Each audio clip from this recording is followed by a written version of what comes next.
Cafe 8 आज के lecture का आगाज करते हैं। हाइब्रिड क्लास में अगर मेरी आवाज जा रही है, हाइब्रिड क्लास रूम नंबर 6 में, तो एक दफा हाथ उठा दीजिए, शाबाश।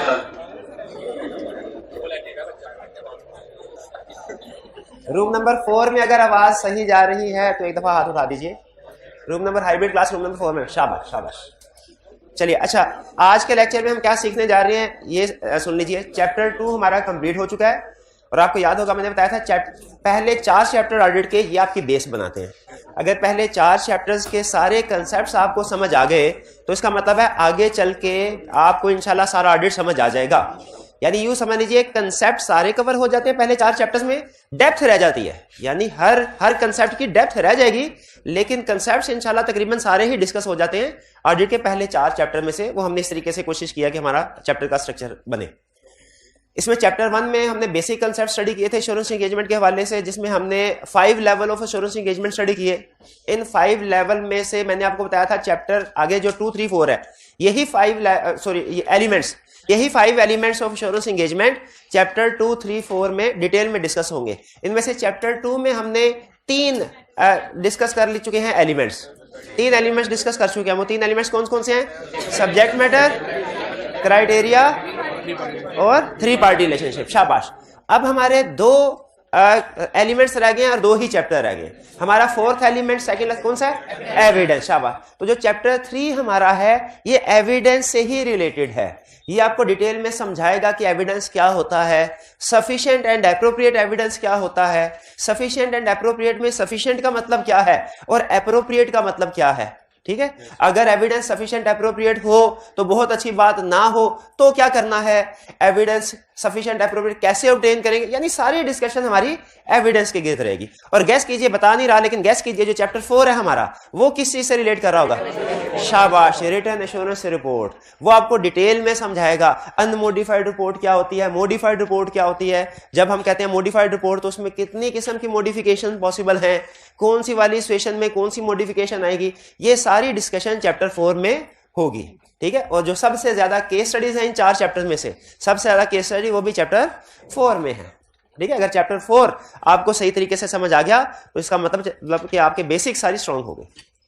लेकिन आगे लेक्चर की तरफ चलने से पहले, चैप्टर 3 की तरफ चलने से पहले, हम चैप्टर 2 के 2 क्वेश्चंस थे, इसमें खास तौर पे मैं एक क्वेश्चन में ज्यादा इंटरेस्टेड हूं, केस स्टडी वाला था, उसको डिस्कस करना है, क्योंकि वो क्वेश्चन मुझे ये बताएगा कि क्या आप ऑडिट की केस स्टडीज अटेम्प्ट करने के काबिल हुए हैं कि नहीं हुए।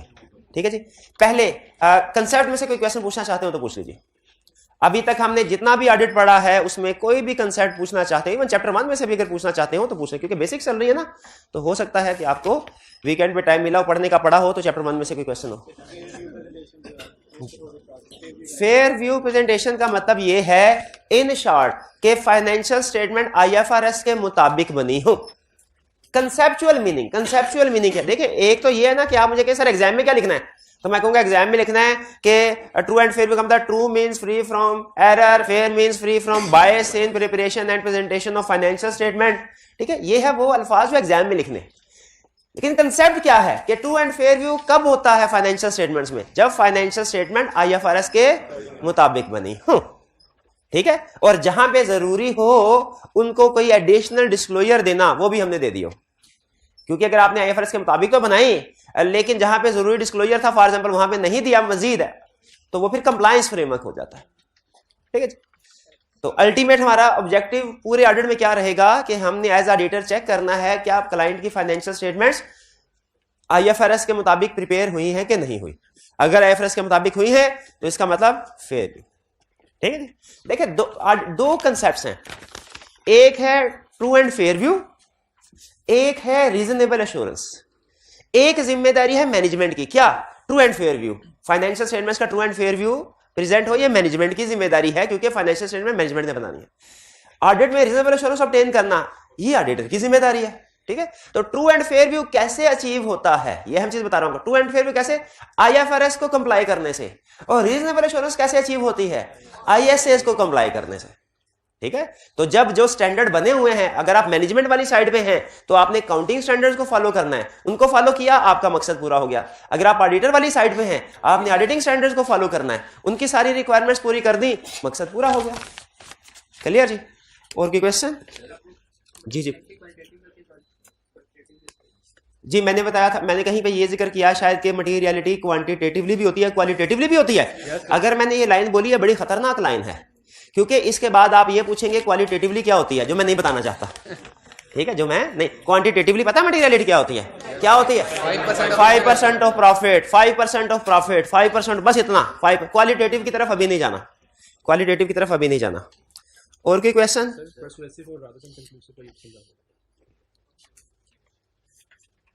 परसुएसिव 2-3 दफा पहले भी समझा चुका, कल बैठ के पढ़ा है। रीजनेबल एश्योरेंस अगर आपने ऑब्टेन करनी हो तो परसुएसिव, ठीक है, और एब्सोल्यूट एश्योरेंस ऑब्टेन करनी हो तो कंक्लूसिव, ठीक है। अब सुने, अगर आप ऑडिट पास कर, आप एश्योरेंस चाहते हैं कि मैं आपको एश्योरेंस दूं कि ऑडिट पास हो जाएगा, चाहते हैं? शाबाश। अब सुनिए, और ये एश्योरेंस कैसे? प्रोसीजर परफॉर्म करने से। अगर आप हर रोज 1 घंटा 1.25 घंटा ऑडिट पढ़ेंगे तो लिमिटेड एश्योरेंस है कि आप पास हो जाएंगे, लिमिटेड एश्योरेंस है। अगर आप हर रोज 2 घंटे ऑडिट पढ़ेंगे रीजनेबल। अच्छा, गुस्सा ना किया करें मेरी मिसाल का, मैं सवाल पूछते हैं तो मैं जवाब देता हूं ना, तो जब पढ़ाई की बात आती है गुस्सा करना शुरू हो जाते हैं। तो 1.25 घंटा रोज ऑडिट पढ़ेंगे तो क्या? Limited assurance. और अगर हर रोज 2 घंटे ऑडिट पढ़ेंगे तो रीजनेबल एश्योरेंस। ये जो 1 घंटा 1.25 घंटा पढ़ना है ना रोज, ये है लेस देन परसुएसिव एविडेंस। जब भी आप सिर्फ 1 घंटा पढ़ के ऑडिट समझे ना, आज बड़ा काम कर लिया मैंने, बस मुझे समझ तो आ गया, लिखने की क्या जरूरत है, तो फौरन से मैं कौन सा एविडेंस है? Less than persuasive. और अगर 2 घंटे पढ़ा परसुएसिव, और अगर 4 घंटे पढ़ा कंक्लूसिव, फिर भी नहीं होना, गारंटी कोई नहीं है, गारंटी। तो ये बेसिकली समझ लीजिए लेवल ऑफ एविडेंस कि कितना एविडेंस आपने इकट्ठा करना है। ये जो 3 टर्म्स है ना, लेस देन परसुएसिव, परसुएसिव और कितना एविडेंस इकट्ठा करना है, ये केस टू केस वेरी करता है। हमारे घर वाले जो है ना, वो लेस देन परसुएसिव एविडेंस पे भी मान जाते हैं, ठीक है। मैं जब आपकी उम्र में होता, सास भी कभी बहू होती है, तो मैं कंप्यूटर पे बैठता था, घर वाले पूछते थे क्या कर रहे, मैं कहता था पढ़ रहा हूं, वो मान लेते थे, ये देखे बगैर कि मैं क्या कर रहा हूं। ये क्या है? Less than persuasive. हमारा प्रोफेशन कहता है लेस देन परसुएसिव एक्सेप्टेबल नहीं है एविडेंस, ठीक। एक है परसुएसिव, चेकिंग कर लेना, परसुएसिव। एक कंक्लूसिव होता है। कंक्लूसिव एविडेंस कब जरूरी होता है? लीगल केसेस में। हमारे प्रोफेशन में नहीं, लीगल प्रोफेशन में कंक्लूसिव एविडेंस जरूरी होता है, ऑडिट प्रोफेशन में परसुएसिव, ठीक है। वो एक लाइन लिखी होती है, कहते हैं less than persuasive not acceptable, persuasive acceptable, conclusive not required, not required. हासिल करना चाहे कंक्लूसिव, आपको कोई मना भी नहीं करेगा, ठीक है, जरूरी नहीं है। कोई स्टूडेंट कहे सर मैं ऑडिट बहुत पसंद है, मैं 4 घंटे पढ़ना चाहता हूं, मैं कहूंगा, क्या कहूंगा? रिक्वायर्ड नहीं है, करना चाहते हैं कर सकते। लेकिन मोस्ट ऑफ द स्टूडेंट्स के लिए परसुएसिव एविडेंस काफी है, कंक्लूसिव की तरफ जाने की जरूरत नहीं। क्लियर हो गया मेरे भाई? 3 लाख। और कोई क्वेश्चन?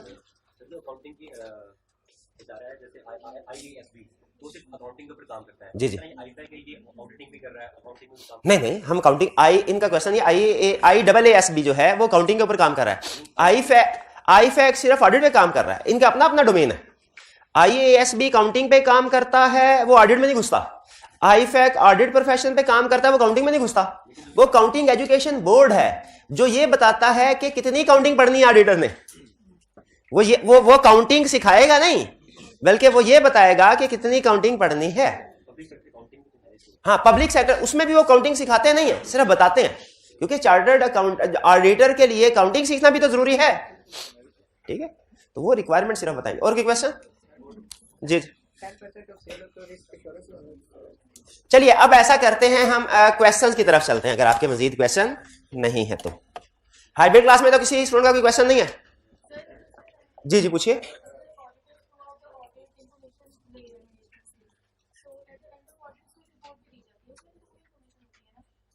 हाँ, ये एक लफ्ज था रिटन रिप्रेजेंटेशन का। ये अक्सर स्टूडेंट पूछते हैं कि सर इंफॉर्मेशन तो throughout the audit auditor को मिल रही होती है, तो ये end of the audit written representation management क्यों देती है? भाई यही है ना क्वेश्चन।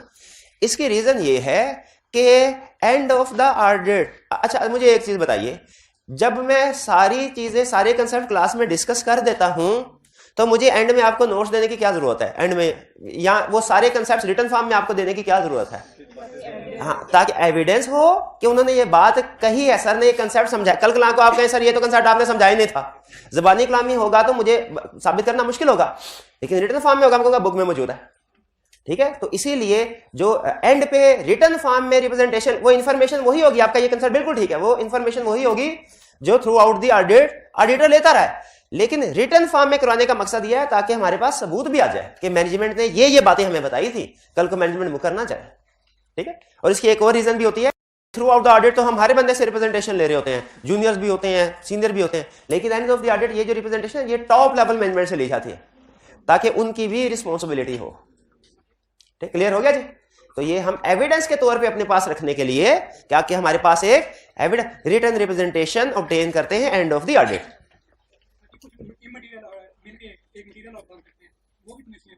हाँ शाबाश, इनका ये अच्छा कंसेप्ट है इनका। उनका सर आपने कहा मटेरियलिटी लेवल होगा 5% ऑफ प्रॉफिट, 3% तो नहीं होगा मटेरियलिटी? मैंने कहा नहीं। 4% तो नहीं होगा? नहीं। लेकिन उन्होंने कहा अगर 3 और 4 इकट्ठी हो जाए तो वो मटेरियलिटी होगा कि नहीं मटेरियल? अगर फाइनेंशियल स्टेटमेंट्स में एक जगह पे मटेरियलिटी लेवल 1 लाख है, एक जगह पे 70,000 की मिस स्टेटमेंट है, दूसरी जगह पे 50,000 की मिस स्टेटमेंट, इंडिविजुअली इमटेरियल है लेकिन एग्रीगेट मटेरियल हो जाता है, क्या हमें ये भी चेक करना चाहिए कि नहीं कि इंडिविजुअली इमटेरियल तो एग्रीगेट भी इमटेरियल हो? क्या हमें देखना चाहिए, क्या यहाँ हमें सिर्फ इंडिविजुअल मिस स्टेटमेंट्स को देखना चाहिए कि मिस स्टेटमेंट इंडिविजुअली मटेरियल तो नहीं है, कि ये भी देखना चाहिए एग्रीगेट करके भी मटेरियल ना हो? ये देखिए, इस सवाल का जवाब आपका स्कोप डिसाइड करेगा। क्वेश्चन मैं ये पूछ रहा हूं, क्या हमें एज ऑडिटर सिर्फ ये देखना चाहिए कि अगर मटेरियलिटी लेवल 1 लाख है तो इंडिविजुअल मिस स्टेटमेंट 1 लाख को एक्सीड ना करे? सिर्फ ये देखना चाहिए, या ये भी देखना चाहिए कि अगर 1 लाख से कम की कई मिस स्टेटमेंट्स हैं तो वो एग्रीगेट हो के भी 1 लाख को एक्सीड ना करे? हमें इंडिविजुअली भी देखना है, एग्रीगेट भी देखना है, एग्रीगेट भी देखना है। ठीक है, अगर फर्ज कीजिए मैं आपको सिलेबस का कुछ हिस्सा नहीं करवाता और उसमें से 12 नंबर का क्वेश्चन आ जाता है, इसका भी इफेक्ट वही है। और अगर 2-2 नंबर के 6 सवाल आ जाते हैं जो मैंने नहीं करवाए, खुद सोचिए यूजर के पॉइंट ऑफ व्यू से, इसका भी इफेक्ट वही है। मैं ये नहीं आपको कह सकता 2-2 नंबर के सवाल का क्या होता है, 2-2 नंबर के सवाल से भी कोई फेल होता है तो आप कहेंगे सर 2-2 करके जब 12 बन जाए ना फिर फेल हो सकता है। ठीक है, वो हम छोटे होते थे, एक नज़म होती थी उर्दू की किताब में, एक कतरा कतरा मिलके दरिया बन जाता है, कभी सुनिए ये बात? हाँ, कतरा कतरा बन के दरिया, कतरा कतरा मिलके दरिया बन जाता है। उसी तरह इमटेरियल मिलके मटेरियल बन जाता है। लिख ले, इमटेरियल मिलके मटेरियल बन जाता है। हमने ये भी चेक करना होता है कि इंडिविजुअल मिसस्टेटमेंट्स मटेरियल नहीं है, और ये भी देखना है एग्रीगेट भी मटेरियल ना हो। यूजर्स के लिए दोनों का इफेक्ट एक ही होगा। जब कहा है लिख ले 4 दिन बाद फिर आ जाएगा ये सवाल पूछने, कल ही पढ़ा था सर। अच्छा, उस्ताद कह रहा होता है ना कि आपको लगता है ये उस्तादों की तो आदत होती है, दूसरी तीसरी क्लास में भी कहते हैं ये भी लिख लो, ये भी लिख लो, ये भी लिख लो। और क्या क्वेश्चन? जी हाइब्रिड में शाबाश पूछिए। ऑडिट कमेटी क्या होती है? ठीक है, मैं समझ गया। ऑडिट कमेटी ने पहले से मैं क्वेश्चन पूछा था जब मैं क्लास में आने से पहले हाइब्रिड क्लास से चक्कर लगा के ना, तो क्वेश्चन पूछा ऑडिट कमेटी क्या है? बोर्ड ऑफ डायरेक्टर्स का एक पार्ट होता है। ऑडिट कमेटी क्या है? बोर्ड ऑफ डायरेक्टर्स का एक हिस्सा होता है। यानी अगर 10 डायरेक्टर्स हैं तो 3 डायरेक्टर्स मिलकर कहते हैं हम कमेटी बनाए। कमेटी का कंसेप्ट आपने शायद शीला में पढ़ा होगा कि बाज़-औक़ात एक सर्टेन ग्रुप ऑफ डायरेक्टर्स होते हैं, उनको हम कहते हैं कमेटी। ठीक है, जैसे रिस्क मैनेजमेंट कमेटी होती है। तो ये अगर डायरेक्टर्स में से कुछ लोग अपने टीम बना के छोटी सी कहें और इंटरनल ऑडिट का सारा काम हम देख लेंगे, यानी हम इंटरनल, ये इसका ये काम नहीं है कि मतलब नहीं है कि वो इंटरनल ऑडिट सारा काम खुद करेंगे, यानी जो इंटरनल ऑडिट की टीम होगी वो उनकी निगरानी करेंगे, उनके साथ कोऑर्डिनेट करेंगे, तो इसे कहते हैं ऑडिट कमेटी। तो ऑडिट कमेटी समझ लीजिए डायरेक्टर्स का ही एक हिस्सा है। ऑडिट कमेटी क्या है? डायरेक्टर्स का ही एक हिस्सा है। तो कभी मैं बोलूंगा कि internal auditor should report to directors, और कभी बोल दूंगा कि internal auditor should report to audit committee, तो दोनों का मतलब 100% एक ही आपने समझना। ठीक है जी, चलिए अब क्वेश्चंस की तरफ चलते हैं। आपको असाइनमेंट दी गई थी क्वेश्चन 12, ये concept, an auditor is required to maintain an attitude of professional scepticism while conducting an audit of financial statements। क्लियर? फिर कह रहा है ये इसमें क्वेश्चन कोई नहीं है, ये सिर्फ आपसे सलाम दुआ कर रहा है, इंट्रोडक्शन बेस बना रहा है कि जो क्वेश्चन पूछने जा रहा हूं। Describe by giving 2 appropriate examples the term professional scepticism. Professional scepticism को डिस्क्राइब करना है, 2 एप्रोप्रिएट एग्जांपल्स देने हैं। जी किसी को याद हो? कितने स्टूडेंट्स को याद है? पूरी क्लास में हमारे 8-10 स्टूडेंट्स को सिर्फ याद है, और हाइब्रिड में भी तकरीबन यही सिचुएशन है। ये क्यों है? आपने एग्जाम्पल क्यों नहीं याद की? ये डेफिनेशन क्यों नहीं याद की?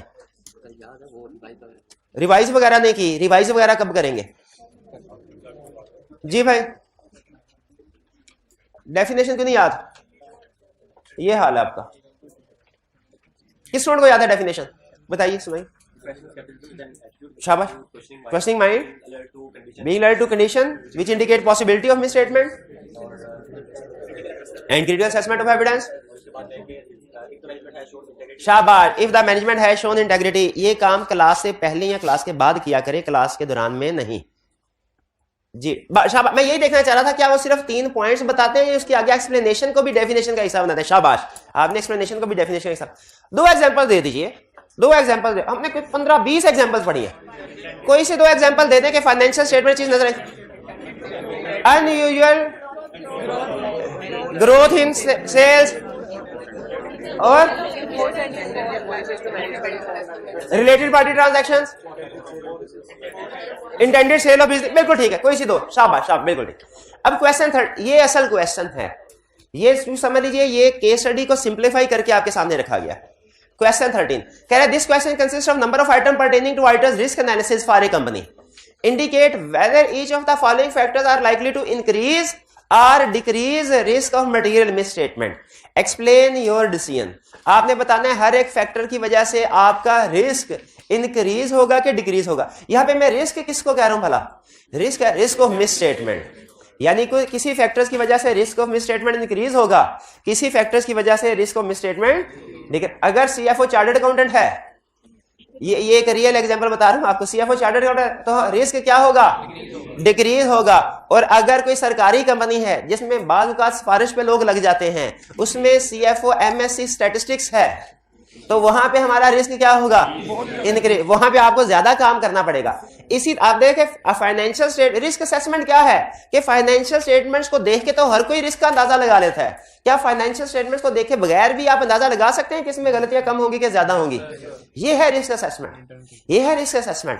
हमारे सामने स्टूडेंट आया, 2 स्टूडेंट आए। एक स्टूडेंट को मैंने कहा थोड़ा वेट कर भाई 5 मिनट। स्टूडेंट बैठ गया और किताब खोल के कंसेप्ट रिवाइज करना। उसने कहा 5 मिनट आया, जाया क्या करने, रिवाइज करना शुरू कर दिया। एक ये दूसरा स्टूडेंट आया, कहने का सर आपसे सवाल पूछना है। मैंने कहा बैठ जाओ भाई, 5 मिनट बाद जवाब दूंगा। बैठ गया और मोबाइल निकाल लिया। क्या मैंने इनको घर में बैठ के पढ़ते तो नहीं देखा, इनका कोई टेस्ट नहीं देखा, इनसे कोई सब्जेक्ट का सवाल जवाब नहीं पूछा? क्या रिस्क असेसमेंट कर सकता हूं कि नहीं? कौन पास हो सकता है, कौन फेल? ये है रिस्क असेसमेंट, ये है रिस्क असेसमेंट। हाँ, मोबाइल वाला पास हो जाए, ऑनलाइन लेक्चर देख रहा होगा ना, यूं है। हाँ, जैसे मुझे तो पता नहीं है कभी कैसा है। 30 आगे चलते हैं। पहला क्वेश्चन ध्यान से कह रहा है, during current year Adam sugar mills limited ASML became profitable first time since last 4 years। कितने स्टूडेंट्स का ख्याल है रिस्क इंक्रीज होगा? कितनों का ख्याल डिक्रीज? शाबाश। अनयूजुअल है ना, अनयूजुअल है कि एकदम से प्रॉफिट कैसे आ गया। ठीक है, कहीं इन्होंने इस साल इनकम को ओवरस्टेट और प्रॉफिट को अंडरस्टेट नहीं। अच्छा, हम ये नहीं कह रहे कि कंफर्म में कोई ना कोई मिसस्टेटमेंट होगी, लेकिन रिस्क है, रिस्क है। शाबाश। Second, ASML's board of directors is controlled by Adam, the majority shareholder, who also acts as chief executive officer। यानी वही मैनेजमेंट में भी है और वही निगरानी करने वाला भी है। ठीक है, तो ये क्या होगा? रिस्क इंक्रीज हो जाएगा। क्यों? क्योंकि कोई निगरानी करने वाला पर्सन नहीं है, नहीं है। ठीक है, इसकी छोटी सी एग्जांपल, भाई अगर चीफ मिनिस्टर और गवर्नर दोनों एक ही पार्टी के हों, तब रिस्क ज्यादा है कि दोनों डिफरेंट पार्टीज के हों। जब एक पार्टी हो, क्योंकि फिर उस लिहाज से उसकी निगरानी नहीं कर सकेगा। उसी तरह डायरेक्टर और मैनेजमेंट ये दोनों अलग-अलग होने चाहिए। अब जिसने चेक करना है वही काम कर रहा है, या जिसने काम करना है वही चेक भी कर रहा है, तो निगरानी वो अपना इंटरेस्ट देखेगा। शाबाश। तो हाँ, इसमें उसने लिखा हुआ है मेजोरिटी शेयर होल्डर भी है, तो मेजोरिटी शेयर होल्डर का मैनेजमेंट में होना ये भी क्वेश्चन मार्क होता है, रिस्क होता है। क्यों भला? जो मेजोरिटी शेयर होल्डर अगर मैनेजमेंट में इन्वॉल्व है और फाइनेंशियल स्टेटमेंट याद करें मैनेजमेंट ने बनानी है, तो वो तो बैठे बैठे एक एंट्री के जरिए प्रॉफिट बढ़ाएगा, प्रॉफिट बढ़ेगा तो उसकी शेयर प्राइस बढ़ जाएगी। अमीर होना उसके सचमुच बाएं हाथ का खेल है। अगर मेजॉरिटी शेयर होल्डर मैनेजमेंट में भी इन्वॉल्व है अमीर होना सचमुच उसके बाएं हाथ। कैसे? एक फेक एंट्री रिकॉर्ड करेगा, प्रॉफिट ज्यादा, स्टॉक एक्सचेंज में शेयर प्राइस ज्यादा तो मेजॉरिटी शेयर होल्डर खुद ही है, सबसे ज्यादा फायदा तो उसी को होगा। ठीक है जी, एग्री करते हैं? अगर मेजॉरिटी शेयर होल्डर मैनेजमेंट में इन्वॉल्व है तो भी रिस्क है, और अगर डायरेक्टर्स मैनेजमेंट में इन्वॉल्व, वही डायरेक्टर भी है, वही सीईओ भी है, तब भी रिस्क है। Internal auditor reports to the CFO and the CFO reports to Adam. ठीक है, आदम मेजॉरिटी शेयर होल्डर होगा कोई, या वो है डायरेक्टर्स। अब इसमें मेन कंसेप्ट क्या है? Internal auditor reports to CFO, ये प्रॉब्लम है। उसी का काम चेक करके उसी को रिपोर्ट दे रहा है, तो सीएफओ ये जब डायरेक्टर्स को रिपोर्ट देगा, अपनी कमियां कोताहियां तो सारी मिटा के देगा ना। अच्छा, तो इसमें आप सजेस्ट क्या करेंगे, क्या होना चाहिए? Internal auditor should directly report to directors या ऑडिट कमेटी। बिल्कुल ठीक। थर्ड भी क्लियर हो गया, इंक्रीज हो रहा है आगे। The accounting department has experienced high rate of turnover of की पर्सोनल। टर्नओवर ऑफ एम्प्लॉइज का मतलब क्या होता है?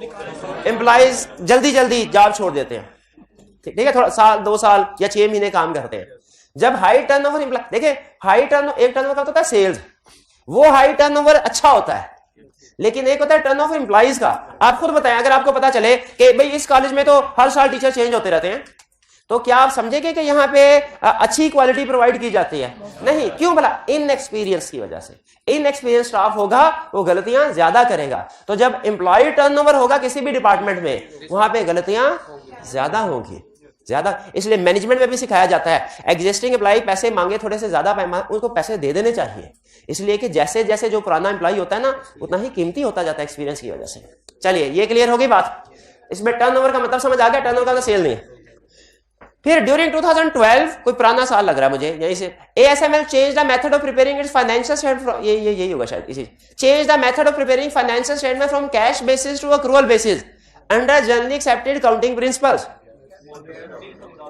कैश बेसिस से अक्रूवल बेसिस की तरफ आया, रिस्क होगा कि नहीं होगा? हर नई चीज सीखते हुए रिस्क है। ठीक है, आपके जहन में पहला क्लिक किया पॉइंट आया होगा, कैश अक्रूवल में आया तो ये तो अच्छी बात है। ये अच्छी बात बिल्कुल उतनी अच्छी बात है जितनी इतनी अच्छी बात कि अगर वो ये कहता है कि क्लाइंट ने अपना सिस्टम मैनुअल की बजाय इस दफा नया आईटी सिस्टम लॉन्च कर दिया, ये भी अच्छी बात है। लेकिन याद रखें, जब नया सिस्टम लॉन्च किया तो क्या फर्स्ट टाइम उस सिस्टम पे काम करते हुए एम्प्लॉइज गलतियां नहीं करेंगे? कुछ ट्रांजैक्शन रिकॉर्ड होने से रह जाएंगी, कुछ डुप्लीकेट प्रोसेस हो जाएंगी, कुछ पे पता नहीं चल रहा होगा कि क्या करना है। तो इसीलिए याद रखें, जब कभी आप नए सिस्टम पे मूव करते हैं ना, चाहे नया सिस्टम पुराने से बेहतर क्यों ना हो, गलती होने का चांस ज्यादा होता है। और ये गलती सिस्टम की वजह से नहीं है, उसमें जो लोग काम कर रहे हैं, सीख रहे हैं, उनकी वजह से, कि वो एक्सपर्ट नहीं है। क्लियर? ये चीज ध्यान में रखिएगा। केस स्टडी में ड्यूरिंग द ईयर कहेगा कि अब क्लाइंट ने अपने आप को अपग्रेड करने के लिए न्यू आईटी सिस्टम लॉन्च किया ड्यूरिंग द ईयर, बैंक से लोन लेके, और फिर आगे चला जाएगा। आप इन्हें इसमें से भी रिस्क आइडेंटिफाई करने हैं। क्या रिस्क आइडेंटिफाई करेंगे? न्यू आईटी सिस्टम की वजह से इनएक्सपीरियंस स्टाफ एरर कर सकता है, तो हमें इस साल में जो आईटी सिस्टम की ट्रांजैक्शंस हैं उनको ध्यान से चेक करना है, जो प्रोसेस। आगे चलते हैं जी। जी देखिए, ये मिस स्टेटमेंट होगी या एरर होगा, इररेलेवेंट। ये मिस स्टेटमेंट होगी, एरर होगा, फ्रॉड होगा, ये सवाल इररेलेवेंट। क्यों इररेलेवेंट? हम रिस्क के ऊपर कमेंट कर रहे हैं, मिस स्टेटमेंट के ऊपर कमेंट नहीं कर रहे। हम रिस्क बता रहे हैं इंक्रीज होगा कि डिक्रीज होगा, मिस स्टेटमेंट के ऊपर। अगर इनकी वजह से मिस स्टेटमेंट होता क्या होगा वो बाद में देखना है हमने। फिलहाल आप इस क्वेश्चन का स्कोप ध्यान में रखें, क्या है। अच्छा, ये तो आपको पता है ना कि रिस्क अलग चीज है और मिस स्टेटमेंट अलग चीज है। शाबाश। During the year litigation filed against ASML 2010, 2 साल पहले यानी पास्ट में लिटिगेशन फाइल हुई, वाज विड्रॉन, जो कि अब वापस ले ली उस पार्टी ने जिसने केस किया था। It was alleged that the company discharged pollution into locality. Disclosure made in previous financial statements have been removed from current financial statements. देखिए, लिटिगेशन ज्यादा हो तो रिस्क बढ़ जाता है, यहां पे लिटिगेशन कम हो रही है, तो जब कम होगी तो रिस्क डिक्रीज हो जाएगा। अगर यही, लेकिन आईकैप ने जब कभी भी ये कंसेप्ट टेस्ट किया ना, हमेशा उसने यही कहा है कि during the year litigation add हुई है तो वहां रिस्क बढ़ जाएगा। 7. During December 2012, ASML signed a contract to lease equipment from an entity owned by ASML's parent company. हाँ, रिलेटेड पार्टी ट्रांसैक्शन। कैसे पता चला रिलेटेड पार्टी ट्रांसैक्शन? हाँ जी, पेरेंट कंपनी, शाबाश। और दूसरा, वैसे इस ट्रांजैक्शन की नेचर भी ऐसी है कि ये कम्प्लेक्स है, मुश्किल है। कैसे पता चला कम्प्लेक्स? कैसे पता? लीज, एक बाय डायरेक्ट एसेट बाय कर लें उसमें इतना मसला नहीं है, एक एंट्री पास करनी है परचेज की, लेकिन लीज करें तो आपको होता है पूरे डिस्क्लोजर बनाने पड़ते हैं। A public offering, public offering का मतलब पब्लिक इशू, जनरल पब्लिक को इशू करना है। Of ASML share is plan for late 2013, यानी प्लान फॉर, ये इसमें पुराना क्वेश्चन है ना, इसको थोड़ा 2023-24 कर देना चाहिए, वरना आप समझ रहे होंगे कि 2013 कब का उसने इशू कर दिया होगा, लेकिन ये असल में इस वक्त 2012 में खड़ा है। तो कह रहा है प्लान किया है हमने 2023 के एंड पे।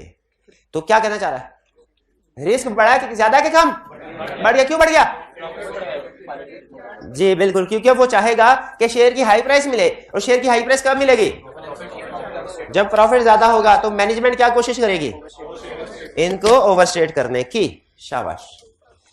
चलिए जी, अब चलते हैं हम अपने आज के कंसेप्ट की तरफ। तैयार है जी? नए कंसेप्ट सीखने के लिए तैयार है? चलिए, ये आपको चैप्टर डिस्ट्रीब्यूट किया जा रहा है, और अब दुआ करें कि आप जल्द से जल्द बुक लॉन्च कर ही दें, क्योंकि वो नहीं कर रहा, हम अपनी बुक फाइनल नहीं कर पा रहे, हम नहीं कर पा रहे तो आपको फोटोकॉपी देनी पड़ती है, और आपको पता नहीं, अंदाजा नहीं है इस वक्त पेज का रेट क्या चल रहा है। चले बहरहाल, चले डिस्कशन हो गई इंशाल्लाह। Sufficient, appropriate, ordered. आज के लेक्चर में हमने एविडेंस में क्या सीखना है? Sufficient, appropriate, ordered evidence. अच्छा, इसमें पहले हम सीखेंगे एविडेंस क्या होता है, फिर सीखेंगे सफिशिएंट क्या है और एप्रोप्रिएट क्या है।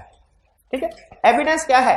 एविडेंस हर उस इंफॉर्मेशन को कहते हैं जिसकी बेस पे ऑडिटर रिपोर्ट में अपना ओपिनियन देगा कि फाइनेंशियल स्टेटमेंट ठीक है कि गलत। यानी इस ओपिनियन पे, इस नतीजे पे पहुंचने के लिए कि फाइनेंशियल स्टेटमेंट ठीक है कि गलत, ऑडिटर जो भी इंफॉर्मेशन यूज करता है उसे हम क्या कहते हैं? Audit evidence. जैसे किसी एक एरिया की एग्जांपल दे दीजिए, सेल्स। सेल्स में ये देखने के लिए कि सेल्स फाइनेंशियल स्टेटमेंट्स में ठीक रिकॉर्ड हुई है कि नहीं, ऑडिटर सेल इनवॉइसेस देखता है, गुड डिस्पैच नोट देखता है, सेल्स ऑर्डर देखता है। ये क्या है?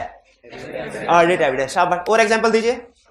परचेजेस, ये देखने के लिए कि फाइनेंशियल स्टेटमेंट्स में परचेजेस ठीक अमाउंट से रिकॉर्ड हुई है कि नहीं, ऑडिटर जो इंफॉर्मेशन यूज करता है वो है purchase supplier invoices, good receipt note और परचेज ऑर्डर। ये चीजें, ये क्या है? एविडेंस है। और किसी एरिया की एग्जांपल दीजिए।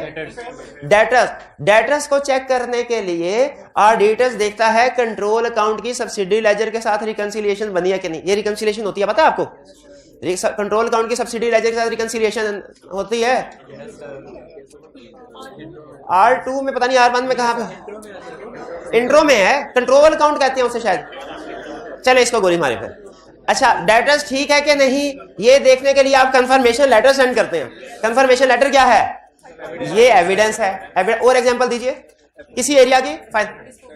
इंपेयरमेंट। इंपेयरमेंट देखने के लिए कि कोई एसेट इंपेयर्ड तो नहीं हो गया, आप फिजिकली उस एसेट को जाके चेक करते हैं उसकी कंडीशन कैसी है। अगर वो डिस्ट्रॉयड है तो इंपेयर्ड है, अगर वो डिस्ट्रॉयड नहीं है तो इंडिकेशन इंपेयरमेंट नहीं है। तो ये जो आपने विजिट किया ये भी एविडेंस। और कोई एरिया बताएं, कोई सा एरिया फाइनेंशियल स्टेटमेंट?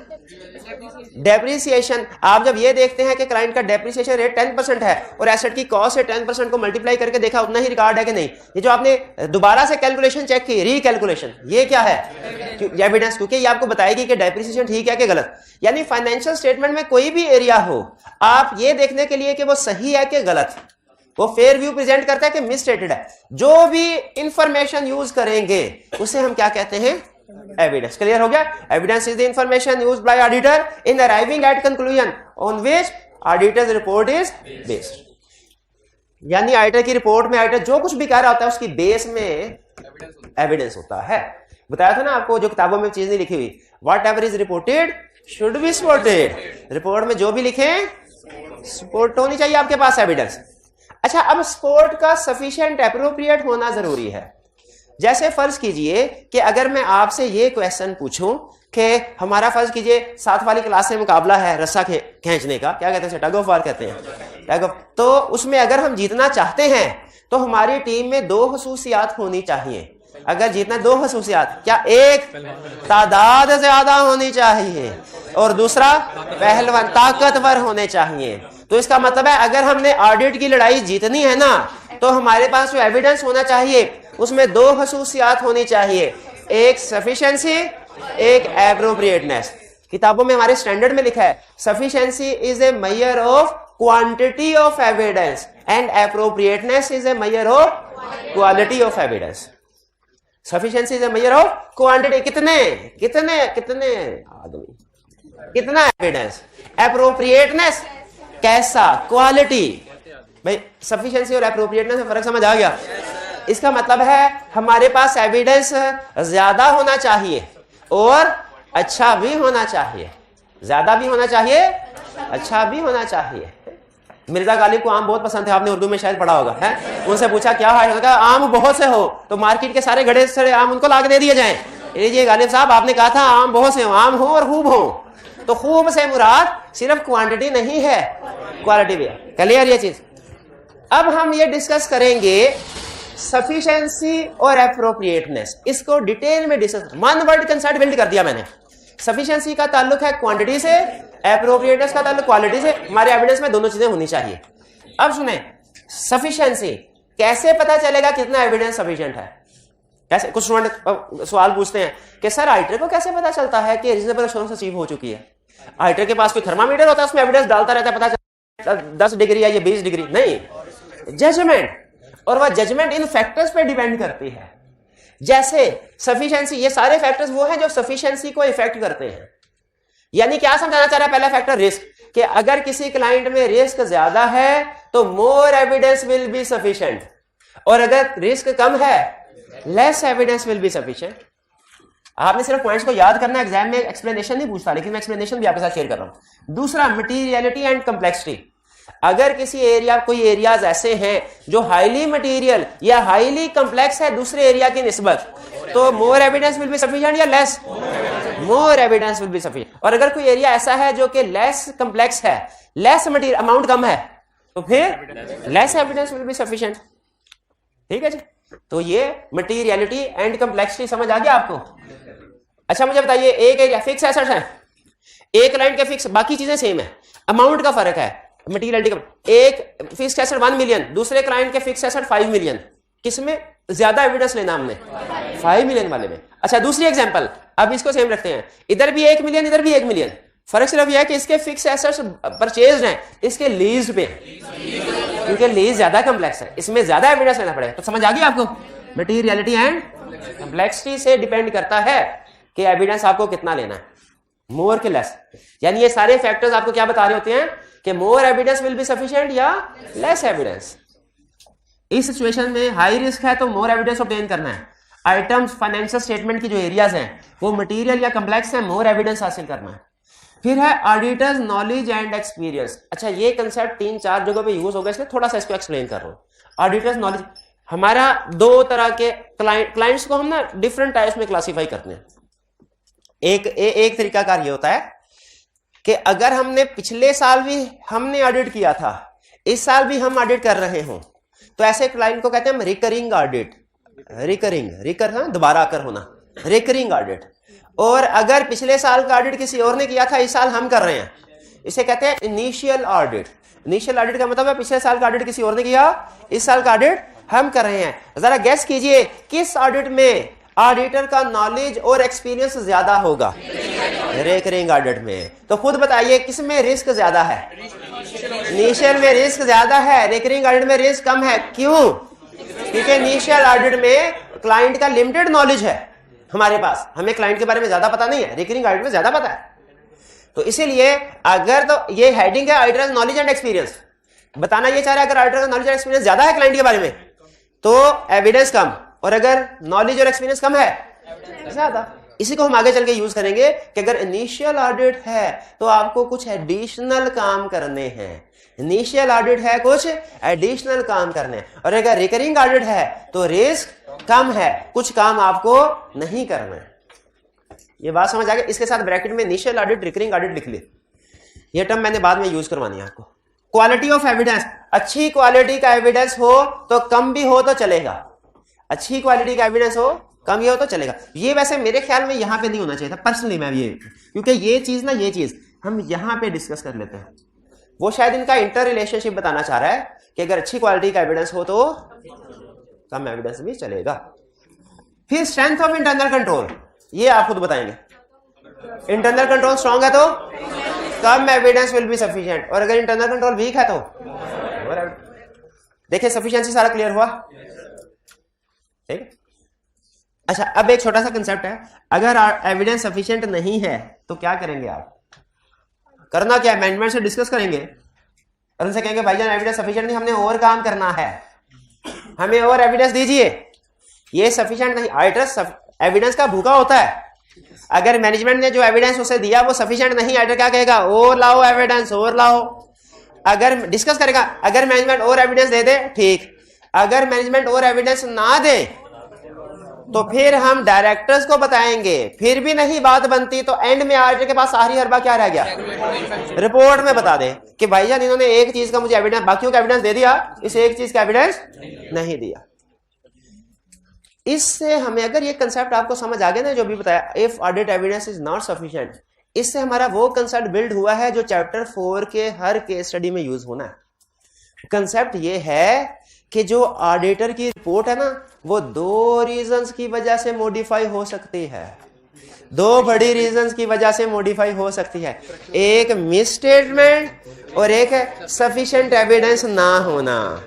ये आप आज के लेक्चर में बाकी कुछ भी कंसेप्ट ना सीखे, सिर्फ ये चीज सीख लें तो काफी है, हक अदा हो गया आज की क्लास का। क्या चीज? कि अगर दो के जो रिपोर्ट हमारी मॉडिफाई होती है, जो ओपिनियन मॉडिफाई होता है, वो दो बड़ी रीजंस की वजह से होता है। अगर फाइनेंशियल स्टेटमेंट में मिस स्टेटमेंट हो और मैनेजमेंट ठीक ना करे, और दूसरा अगर ऑडिटर को एविडेंस ना मिल सके। क्लियर हुई है बात? इनको भी डिटेल में बाद में डिस्कस करेंगे, अभी फिलहाल लेकिन आपने ये दो चीजें ज़हन में रखनी है। एविडेंस ना मिलना प्रॉब्लम है, मिस स्टेटमेंट होना प्रॉब्लम है, मिस स्टेटमेंट होना प्रॉब्लम है, एविडेंस ना होना प्रॉब्लम है। क्लियर? मिस स्टेटमेंट होना प्रॉब्लम है और एविडेंस ना होना, ये दो रीजंस होती हैं जब कभी ऑडिटर रिपोर्ट मॉडिफाई। ठीक है, बेसिक लेवल में पढ़ा रहा हूं, ये ध्यान में रखिएगा।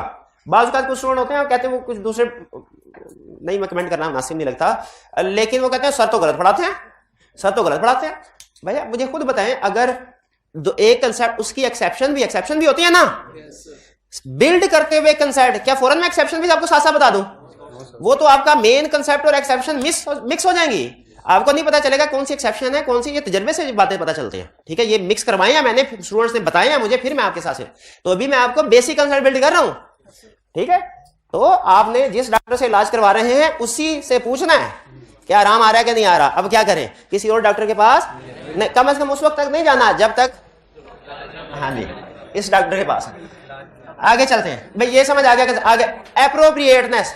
हाँ, बहुत ही टेक्निकल कंसेप्ट है ये, इतना भी नहीं है वैसे, लेकिन मैं टाइम देख, भैया टाइम कितना है? थोड़ा सा रह गया टाइम, आधा घंटा तकरीबन बस। एप्रोप्रिएटनेस बहुत है, appropriateness is a measure of quality of evidence, sufficiency quantity, appropriate quality. अच्छा, आप सुने क्वालिटी के बारे में क्या कहता है? कहता है quality depends on relevance and reliability. Quality depends on appropriateness, depend relevance and, हमने कहा ये क्या, हम तो तुमसे समझने आए थे एप्रोप्रिएटनेस एक कंसेप्ट, तुमने इसे एक कंसेप्ट के दो हिस्से कर दिए। क्या appropriateness depends on relevance and reliability. हमने कहा बिल्कुल एप्रोप्रिएट, यानी हमारा एविडेंस रेलिवेंट भी होना चाहिए, रिलायबल भी होना चाहिए, रेलिवेंट भी अगर रेलिवेंट का मतलब क्या है, सेल्स को वेरीफाई कर रहे हो ना तो सेल इनवॉइसेस देखनी है, परचेज इनवॉइसेस नहीं देखने। ठीक है, ये है रेलिवेंट।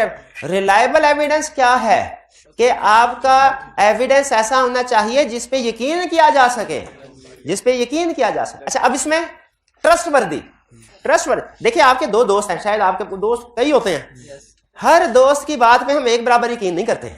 किसी दोस्त के मुंह से बात निकली होती है तो हमारा उसके ऊपर ट्रस्ट ज्यादा होता है, और किसी दोस्त के मुंह से बात निकली है तो ट्रस्ट कम होता है। तो हमारा एविडेंस, तो रिलायबिलिटी का मतलब क्या है, जिस सोर्स से एविडेंस मिल रहा है वो ट्रस्ट वर्दी होना चाहिए।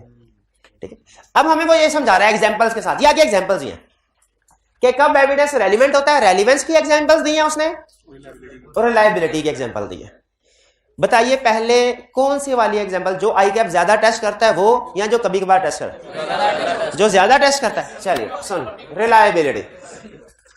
अच्छा, स्ट्रक्चर आपने ध्यान में रखना है। एविडेंस से शुरू किया था, सफिशिएंट, एप्रोप्रिएट, एप्रोप्रिएटनेस पे पहुंचे, फिर रेलेवेंस, रिलायबिलिटी, रिलायबिलिटी पे है। Reliability explain with the help of example, कि रिलायबल एविडेंस क्या होता है। ये सुन ले, पहली एग्जांपल, तरतीब मेरी होगी। पहली एग्जांपल के original evidence is more reliable than photocopy. Agree करते हैं? ठीक है, सीएफओ ने आपको एक अपना ओरिजिनल अपॉइंटमेंट लेटर दिखाया जिसमें सैलरी लिखी हुई है, एक कॉपी दिखाई। आपको पता है कॉपी में हेरफेर करना आसान होता है, किया जा सकता है। तो original evidence is more reliable than photocopy. ये बात समझ आ गई? तो जहां पे अगर क्लाइंट का सेल परचेज का कॉन्ट्रैक्ट है, आप वेरीफाई करने के लिए गए तो क्लाइंट ने आपको फोटोकॉपी दिखा दी कॉन्ट्रैक्ट की, आप क्या कहेंगे? ओरिजिनल दिखाओ सर, ओरिजिनल दिखाओ। हाँ, अगर किसी वजह से, जेन्युइन रीजन की वजह से ओरिजिनल नहीं है ना, तो फिर अल्टरनेट के तौर पे कॉपी देख सकते हैं, वरना कॉपी लेस रिलायबल है, original more reliable. Clear? Direct evidence is more reliable then indirect evidence. ठीक है, direct evidence is more reliable then, और इसी के साथ external evidence is more reliable then internal evidence. एक क्लाइंट सीएफओ ने कहा सर हमने इस पार्टी से 10 मिलियन लेना है, और दूसरा उस पार्टी को कंफर्मेशन लेटर लिखा, उसने कहा हमने 10 मिलियन देना है। कौन सा एविडेंस ज्यादा रिलायबल है? एक्सटर्नल। सीएफओ ने जो कहा वो, यहाँ के जो पार्टी ने बैलेंस कंफर्म किया, पार्टी ने बैलेंस, क्योंकि external evidence more reliable then. CEO ने कहा सर हमारी कंपनी के खिलाफ कोई लीगल केस नहीं है, ठीक है, और लॉयर ने भी कंफर्मेशन के जरिए फर्ज कीजिए यही कह दिया। कौन सा एविडेंस ज्यादा रिलायबल? लॉयर। क्यों? एक्सटर्नल मोर है।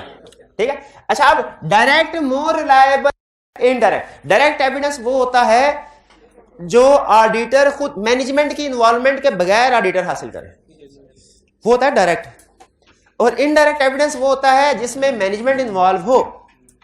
मैनेजमेंट से पूछा सर आप क्रेडिट सेल करने से पहले क्रेडिट बैलेंस कस्टमर का चेक करते हैं कि वो ज्यादा तो नहीं, कंपेयर करते हैं, ठीक है, बैलेंस कितना है, क्रेडिट लिमिट के साथ क्रेडिट बैलेंस को देखना चाहिए ना, कि अगर हाँ पहले कितना दिया हुआ, ये तो नहीं कि पहले के पैसे नहीं दे रहा और हम और सेल कर रहे हैं। ठीक है, क्या? उसने कहा जी बिल्कुल करते हैं। एक ये एविडेंस है, ये ज्यादा रिलायबल है कि आप खुद उस डिपार्टमेंट में जाके अपनी आंखों से देख ले खुद। क्यों? ये है तो दोनों इंटरनली, है तो दोनों इंटरनली ना, डिपार्टमेंट में जाए सीएफओ से पूछे, लेकिन इसमें डिपार्टमेंट में जाके ऑब्जर्व करना ज्यादा रिलायबल। क्यों? क्योंकि वो डायरेक्ट एविडेंस है। आई कैप एक केस स्टडी चेक करता है, उसने पिछले कोई 5 अटेम्प्ट्स में 3 दफा ये कंसेप्ट टेस्ट किया हुआ है कि आपने कंफर्मेशन लेटर डेटर को सेंड किया, डेटर ने उसका जवाब दिया मैनेजमेंट को, और मैनेजमेंट ने वो लेटर आपके सामने रख दिया।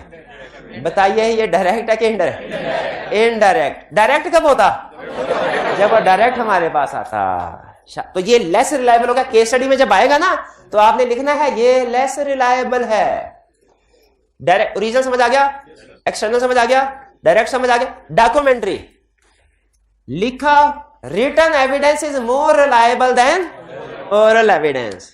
बल्कि ये तो आपके सवाल का जवाब ही आ गया कि रिटन रिप्रेजेंटेशन आइटर एंड पे क्यों लेता है, क्योंकि written evidence is more reliable than oral evidence. शाबाश, तो ये बात समझ आ गई। चलिए आगे चलते हैं।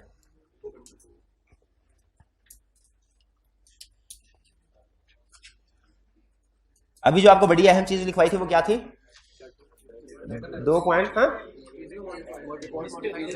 हाँ, रीजन ऑफ मॉडिफिकेशन। हाँ, शाबाश शाबाश शाबाश शाबाश। मिस स्टेटमेंट होना और एविडेंस का ना होना। आगे चलते हैं। हाँ, कंट्रोल। इंटरनल एविडेंस भी रिलायबल हो सकता है, मॉडरेट किसी हद तक, अगर इंटरनल कंट्रोल स्ट्रांग हो। भाई सही है ना, सिस्टम स्ट्रांग है तो एविडेंस भी स्ट्रांग हो सकता है। क्लियर?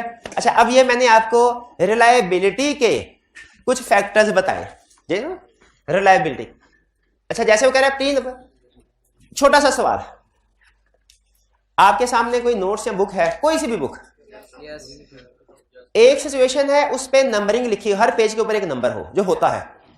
एक सिचुएशन ये है कि उसके ऊपर नंबरिंग ना हो। रिस्क ये है आपका कि कहीं ऐसा तो नहीं प्रिंटिंग के दौरान में कोई पेजेस मिस हो गए हो। ये इंश्योर करना कि मिस नहीं हुए कब हो पॉसिबल है, जब प्री नंबरिंग हुई हो या जब प्री नंबरिंग ना हुई हो। तो ये प्री नंबरिंग होना है कि इंटरनल। अगर ऑर्गेनाइजेशन के अंदर जो भी सेल इनवाइस बन रही है प्री नंबरिंग हो रही है, गुड सीट नोट जो भी बन रहा है प्री नंबरिंग हो रही है, गुड डिस्पैच नोट जो भी बन रहा है प्री नंबरिंग हो रही है, सेल्स ऑर्डर परचेज ऑर्डर जो भी बन रहा है प्री नंबरिंग हो गई है, तो क्या ये चेक करना आसान नहीं हो जाएगा कि कोई मिस तो नहीं है ट्रांजैक्शन? लेकिन अगर प्री नंबरिंग नहीं होगी तो मिस ट्रांजैक्शन चेक करना, ढूंढना मुश्किल हो जाता है। एग्री करते हैं? इसीलिए अगर डॉक्यूमेंट्स पे प्री नंबरिंग हुई हो ना तो रिलायबिलिटी बढ़ जाती है। प्रैक्टिकली आप नोट करेंगे कोई भी ऑफिशियल डॉक्यूमेंट होगा ना उसके ऊपर प्री नंबरिंग सीरियल नंबर होते हैं, और अगर नहीं होते तो ये वीकनेस इन इंटरनल कंट्रोल होती है। Weakness in internal control. अगर किताब सारी आपको पूरी दे दी जाए उसके ऊपर पेज नंबर ना हो, हालांकि कंसेप्ट सारे ठीक है उसके अंदर, लेकिन डाउट रहेगा ना, ये है वीकनेस इन इंटरनल कंट्रोल। चलिए ये समझ आ गया आपको रिलायबिलिटी। रिलायबिलिटी के तो क्विकली बताइए जरा, एविडेंस कब रिलायबल होता है? Original evidence more reliable than photocopy, external evidence internal, documentary evidence शाबाश, और फिर डायरेक्ट एविडेंस इंटरनल, और इंटरनल एविडेंस में भी reliable when controls are strong. Clear? हमने एक एक एग्जांपल भी लिखी हुई है, आपने एग्जांपल भी याद कर लेनी है। एग्जाम में ज्यादा मार्क्स के साथ पूछे एग्जांपल भी फिट कर देनी है, या केस स्टडी में एग्जांपल भी यूज हो सकती है। यहां तक क्लियर हो गया? अब सुन लीजिए कंसेप्ट ध्यान से। अब ये कंसेप्ट ऐसा जो ICAP पूछता नहीं है नॉर्मली, लेकिन फ्यूचर स्टडीज के लिए बहुत अहम है। फ्यूचर स्टडी के लिए बहुत अहम है। थोड़ा सा टेक्निकल कंसेप्ट है, इजाजत है? अभी तक की सारी चीजें आपको समझ आ रही हैं? अभी तक की सारी चीजें समझ आ रही हैं आपको? पक्का? थोड़ी सी मुश्किल चीज आ जाए अब। चलिए नहीं कल नहीं, आज ही आ जाए, टेम्पो बना हुआ है, आज ही नहीं बताते हैं इसको, कल रिलैक्स कर लेंगे, कल इसी टाइम में रिलैक्स कर लेंगे। चल रहा कहता है एविडेंस रेलिवेंट होना चाहिए। एविडेंस रेलिवेंट होना चाहिए, इसका मतलब क्या है? कहता है रेलिवेंस का मतलब है there should be logical connection. Logical किन के दरमियान में? Assertion and audit procedure. Assertion होता है मैनेजमेंट की स्टेटमेंट, यानी जो मैनेजमेंट ने कहा है जिसको हमने वेरीफाई करना है। असर्शन मीन वो thing which is to be verified. जैसे मैनेजमेंट ने फाइनेंशियल स्टेटमेंट में कहा सेल 7 मिलियन की है, तो ये मैनेजमेंट की असर्शन है कि सेल 7, एक तरह से, हालांकि उन्होंने इंग्लिश में नहीं लिखी होती या उर्दू में नहीं, मैथ में लिखी होती है, लेकिन है तो मैनेजमेंट की तरफ से स्टेटमेंट है कि सेल 7। तो असर्शन मकसद में जो हमने काम वेरीफाई करना है, जो काम करना है, असर्शन में और प्रोसीजर में लॉजिकल कनेक्शन होना चाहिए। पहले छोटी सी एग्जांपल, पहले एग्जांपल से फिर टेक्निकल पॉइंट की तरफ जाएंगे। एक स्टूडेंट है, सुबह उसका पेपर है ऑडिट का, रात को बैठा तैयारी करने के लिए, पिछला पूरा दिन भी रिवीजन कर रहा है, सिर्फ नमाज के लिए, खाने के लिए थोड़ा सा सोता है, बाकी सारा वक्त पढ़ता रहता है। एविडेंस बताइए सफिशिएंट है कि नहीं? सफिशिएंट है, ठीक है, सारा दिन पढ़ता रहा, सफिशिएंट है, सारी रात पढ़ता रहा, सफिशिएंट है। दूसरा स्टूडेंट है, उसका सुबह टैक्स का पेपर है और सारी रात 1 मिनट के लिए नहीं सोया, अकाउंटिंग की तैयारी करता रहा। यही मैसेज समझाना है आपको, यही मैसेज। काम करने से पहले देख लें जो आपका प्रोसीजर और मकसद है, लॉजिकल कनेक्शन है कि नहीं। एविडेंस सफिशिएंट तो है इस अकाउंटिंग टैक्स वाले का, लेकिन रेलिवेंट नहीं है। रेलिवेंट अकाउंटिंग की किताब पढ़ने से टैक्स के पेपर पास नहीं होते, फेसबुक इस्तेमाल करने से, मोबाइल इस्तेमाल करने से सीए के पेपर पास नहीं होते। तो ये सीए के लिए रेलिवेंट नहीं। हाँ, बीए के लिए रेलिवेंट है। एक प्रोसीजर एक चीज के लिए रेलिवेंट नहीं है तो इसका यह मतलब नहीं है वो किसी के लिए भी रेलिवेंट नहीं। दूसरे भाई अकाउंटिंग की तैयारी कर रहे हो, टैक्स के लिए रेलिवेंट नहीं है, अकाउंटिंग के लिए तो रेलिवेंट है। यही मैसेज सिखाना चाह रहा है। अगर आपको ये बात समझ आ गई ना तो मैसेज समझ आ गया, बाकी सिर्फ एग्जांपल्स हैं। There should be logical connection between assertion, जो मकसद है, जो चीज वेरीफाई करनी है हमने, ठीक, एंड ऑडिट, जो आप काम कर रहे हैं, लॉजिकल कनेक्शन होना चाहिए। अब इसकी एग्जांपल दे रहा है।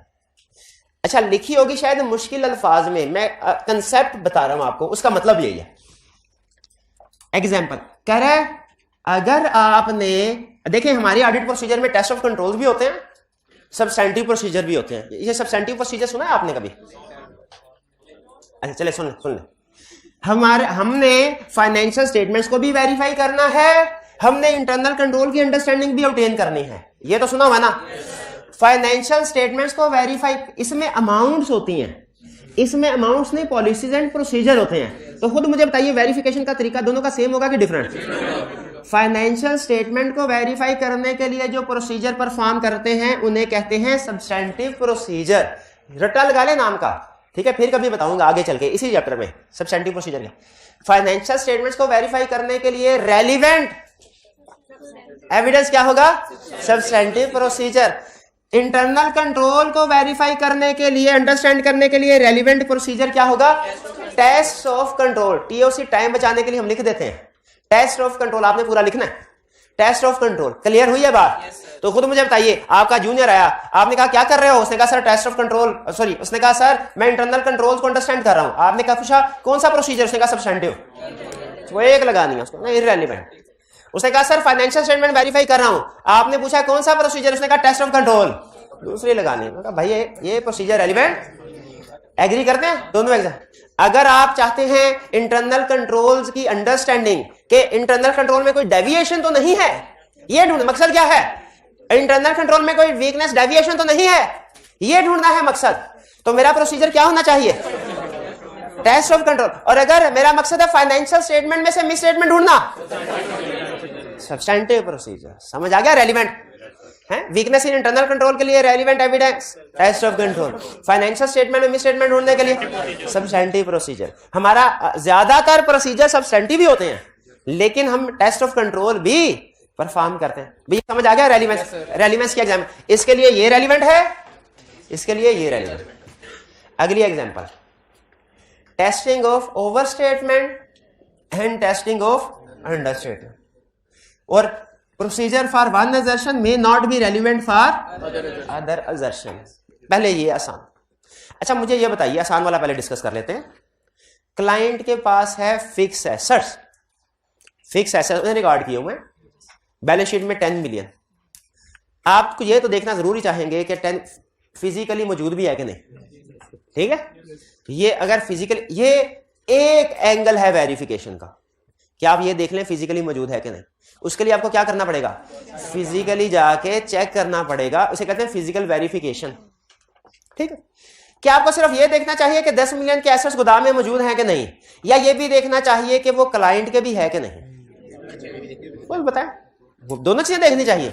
अच्छा आप मुझे बता, मैं प्रोसीजर बताने लगा हूं और आपने इसमें बताना है रेलिवेंट है कि नहीं। सीनियर है, जूनियर है, जूनियर आया सीनियर के पास, सर कोई काम बताइए। सीनियर ने कहा मैं व्हीकल्स का ऑडिट कर रहा हूं, क्लाइंट ने लिखा हुआ है कि इसके पास इसके 1-1 मिलियन के 10 व्हीकल्स हैं, जरा जाओ नीचे गोदाम में देखो 10 व्हीकल मौजूद हैं कि नहीं। वो गया और थोड़ी देर बाद वापस आई, कहता है सर चेक कर लिए हैं। पूछा कैसे चेक किए हैं? देखिए असर्शन क्या थी, मकसद क्या था? देखना व्हीकल एग्जिस्ट कर रहे हैं कि नहीं, एग्जिस्ट कर रहे हैं कि नहीं। जूनियर ने कहा सर मैंने क्लाइंट से कहा इन सारे व्हीकल्स की रजिस्ट्रेशन बुक निकालो, रजिस्ट्रेशन बुक पे देख चुका हूं मैं, ये क्लाइंट के नाम पे है। क्या ये पर्पस जो था असर्शन और जो प्रोसीजर है रेलिवेंट है?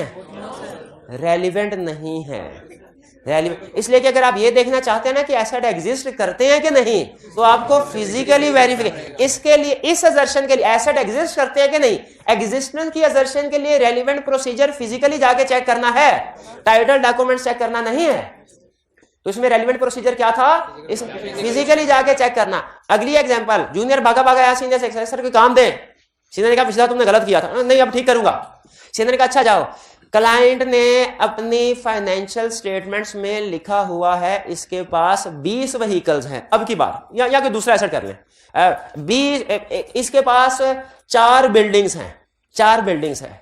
तुम जाके देख के आओ कि ये बिल्डिंग क्लाइंट के नाम पे ही है, कहीं किराए की तो नहीं, क्लाइंट के नाम पे ही है। उसने कहा बिल्कुल ठीक है। जूनियर गया और 4 दिन के बाद आया। हमने कहा भाई किधर? उसने कहा सर मैं चेक कर आया हूं, ये क्लाइंट के नाम पे ही है। मैंने कहा कैसे चेक किया? उसने कहा सर मैं एक बिल्डिंग को फिजिकली, अच्छा ये रियल केस है, ये जो भी बताने जा रहा हूं, एक बिल्डिंग को मैं जाके चेक करके आया हूं कि किस जगह पे, और वहां पे मैंने देखा है फेस के ऊपर कंपनी का नाम लिखा हुआ है, पेंट किया हुआ है, कंपनी का नाम है, ये कंपनी के नाम पे ही है। बताइए क्या ये रेलिवेंट प्रोसीजर है असर्शन के? नहीं, तो अगर समझ आ रही है तो आप बताइए इस केस में रेलिवेंट प्रोसीजर, अगर हम राइट्स को, लीगल राइट्स को वेरीफाई करना चाहें, शाबाश, रजिस्ट्रेशन डॉक्यूमेंट्स, भैया बात समझ आ, ये है रेलिवेंस का कंसेप्ट। तो वो ये बता रहा है कि आपने ना डिफरेंट असर्शंस वेरीफाई करनी होती है एक ही एसेट के लिए, डिफरेंट असर्शन। एक असर्शन के लिए कोई और प्रोसीजर एलिमेंट है, दूसरी असर्शन के लिए कोई और। जैसे अगर व्हीकल्स की मैं आपका कहूं एग्जिस्टेंस की असर्शन वेरीफाई करो, फिजिकल एविडेंस, जो फिजिकल वेरिफिकेशन है वो रेलिवेंट है। और अगर मैं कहूं व्हीकल्स के आप ये चेक करो कि क्लाइंट के नाम पे है कि लीगल राइट्स क्लाइंट को ट्रांसफर हुए कि नहीं हुए, कानूनी तौर पे क्लाइंट ही मालिक है कि नहीं, तो फिर क्या चेक करना है, शाबाश। अब ये रेलिवेंस का कंसेप्ट समझ आ गया। चलिए अब है आखिरी example, testing of overstatement and under statement. वो कहता क्या, कंसेप्ट डिटेल एग्जांपल्स इसकी कल समझाऊंगा, आप मुझे स्टार्ट में याद करवा दीजिएगा। अभी सिर्फ कंसेप्ट आपको बता देता हूं, कंसेप्ट में चाह रहा हूं निमट जाए आज। हर एरिया चाहे वो कोई भी हो, सेल्स हो, परचेज हो, एसेट्स हो, लायबिलिटीज हो, इनकम, कोई भी हो, ना वो ओवरस्टेट होना चाहिए, शाबाश, ना वो अंडरस्टेट, ना वो ओवरस्टेट होना चाहिए। मुझे बताइए सेल्स को चेक कर रहे हैं, ओवर स्टेटमेंट के लिए चेक करेंगे कि अंडर स्टेटमेंट, दोनों के लिए करेंगे। ओवरस्टेट भी हो सकता है, अंडरस्टेट भी हो सकता है। नॉर्मली ओवरस्टेट ही होता है, ये किताबों में भी लिखा है कि नॉर्मली ओवरस्टेट ही होगा, लेकिन कहता है आप सिर्फ फ्रॉड को जहन में रख के ना बात करें, एरर भी तो हो सकता है, कोई गुड डिस्पैच नोट गुम हो गए हो, तो ओवर स्टेटमेंट भी देखना है, अंडरस्टेट। परचेजेस को ओवर स्टेटमेंट के लिए भी देखना है। सिंपल कंसेप्ट ये है, ओवर स्टेटमेंट को चेक करना है, आपका प्रोसीजर कुछ और होगा, अंडर स्टेटमेंट को चेक करना है, आपका प्रोसीजर कुछ और होगा। बात फॉलो कर रहे हैं? छोटी, आपको याद है एक दफा मैंने आपको रजिस्टर की एग्जांपल दी थी कि आपको असाइनमेंट दी जाती है और आप उस असाइनमेंट को देख के क्वेश्चन करते हैं, ये एग्जांपल नहीं दी थे। चलिए फिर कल के लेक्चर में आपने कहना सर ये रजिस्टर वाली क्या एग्जांपल थी, ये तो समझाए जरा। ये आपको डेली पर्ची मिलती है ना? हाँ, आज नहीं मिला है, आज क्यों नहीं मिली भैया, पर्ची दीजिए जिसके ऊपर ये भी लिखा होता है क्या पढ़ा, उसका रेफरेंस भी लिखा होता है, ICAP की बुक में या हमारी बुक में किधर है, और फिर आपकी होम असाइनमेंट भी होती है। ये सामने नहीं लिखी होती, ये ना समझा करे कि उधर बोर्ड पे नहीं लिखा तो कोई चीज है नहीं, बोर्ड के अलावा भी बहुत सी चीजें होती हैं, है ना। आपको गोल्डन स्टेटमेंट मिलती है ना, कल नहीं भेजी मैंने, कल थोड़ा मसरूफ था, इंशाल्लाह आज कोशिश करूंगा, वरना कल तो कंफर्म भेजूंगा। असल में बुक्स फाइनल हो रही है ना इसमें, उसकी वजह से टाइम ज्यादा लग रहा है। तो हाँ जी, एक अहम, तो आपने कल मुझे याद करवाना है सर ये पर्ची वाली मिसाल क्या थी, होम असाइनमेंट पर्ची वाली मिसाल क्या थी। चलिए तो मैं आपको ये कंसेप्ट इस पर्ची वाली मिसाल का एक अनाउंसमेंट सुन लीजिए। आपका कल टेस्ट होगा, रिटन टेस्ट होगा, चैप्टर 1 का टेस्ट होगा, ठीक है। टेस्ट कितने नंबर का, ये तकरीबन 1 घंटे से कम, 40, एक चैप्टर एक ही है, ये तो आधे घंटे में निपट जाएगा। तकरीबन 30 से 45 मिनट के दरमियान का टेस्ट होगा आपका। अच्छा फिजिकल, आप लोगों को पता है सिस्टम क्या होता है कि ऊपर रूम है, रूम कौन सा है, छत पे, टेस्ट रूम है ना, हाँ, बॉयज के लिए अलहदा है और गर्ल्स के लिए बेसमेंट में रूम है। तो आपने उधर जाके पूरे दिन में किसी भी वक्त दे सकते हैं टेस्ट, 8 से लेके 4 बजे तक किसी भी वक्त जाके फिजिकली टेस्ट दे सकते हैं। लेकिन ये सिर्फ जिस दिन टेस्ट है उसी दिन कर सकते हैं और किसी दिन नहीं। हाँ, जो ऑनलाइन वाले स्टूडेंट्स हैं उनके लिए ये फैसिलिटेशन है कि वो किसी भी दिन टेस्ट दे सकते हैं, लेकिन उनका टेस्ट भी कल अपलोड हो जाएगा। और कोशिश करनी है ऑनलाइन वाले स्टूडेंट्स से जिस दिन ये लेक्चर सुन रहे हैं ना, उससे अगले दिन टेस्ट सबमिट करवा दें, ठीक है जी। चलिए चैप्टर मैंने बता दिया ना, चैप्टर ग्रुप में भी शेयर कर दूंगा इंशाल्लाह। आज का लेक्चर यहाँ खत्म करते हैं हम, अल्लाह हाफिज।